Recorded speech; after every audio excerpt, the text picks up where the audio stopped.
Jean-Pierre Filiu, vous avez choisi, vous, de nous offrir une réflexion sur plus de 2 siècles d'histoire arabe. Pourquoi maintenant? Pourquoi, alors que la région est à feu et à sang du Proche-Orient, avoir choisi de nous livrer ces quelques clés? D'abord, je voulais exprimer toute mon appréciation et même mon admiration pour l'œuvre de Charif Majdalani et de Zeina Abirached, et je me régale par avance de découvrir leur dernière création. Alors moi, c'est un essai que vous évoquez, et j'ai cru qu'il était temps, et mon éditeur l'a cru en même temps que moi, donc ça tombait bien, de justement regarder dans le temps long, sur plus de 2 siècles,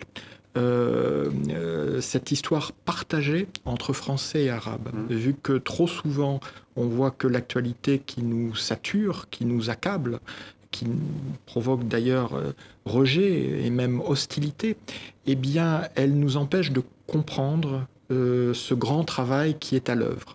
J'ai personnellement été tout à fait surpris, mais très agréablement, par ce réveil de la société civile au Liban, mais il s'inscrit, selon moi, dans une crise de système de type révolutionnaire, car les différents régimes arabes ne sont tout simplement plus capables de subvenir aux besoins élémentaires de leur population. Ils ne peuvent que la réprimer ou la racketter.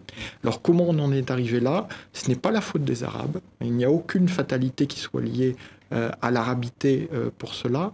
C'est un processus historique, et je montre à quel point les occasions ont été perdues, des occasions extraordinaires, où on aurait pu prendre une toute autre voie, et à quel point, en revanche, les peuples arabes, avec constance, n'ont jamais cessé de se battre pour leur liberté individuelle et collective.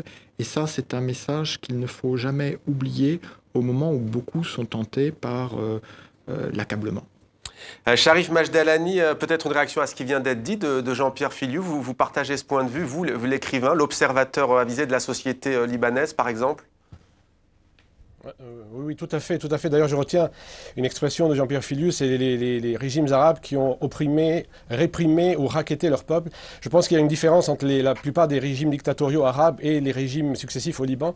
Je pense que les régimes libanais n'ont pas réprimé, mais ils ont racketté leur peuple. Je pense que c'est extrêmement juste. Nous sommes face à une série de gouvernements et un pouvoir construit depuis l'indépendance libanaise, construit pour racketter le peuple. Et c'est précisément contre le racket au sens large, je trouve que le mot est très très bien trouvé, que le peuple s'est soulevé aujourd'hui. Parce qu'en fait, cette crise des déchets n'est pas précisément une crise des déchets, c'est une crise que le gouvernement est en train de créer parce qu'on n'arrive pas à trouver, il me semble, qui, au sein du pouvoir, va pouvoir profiter de la solution de cette crise.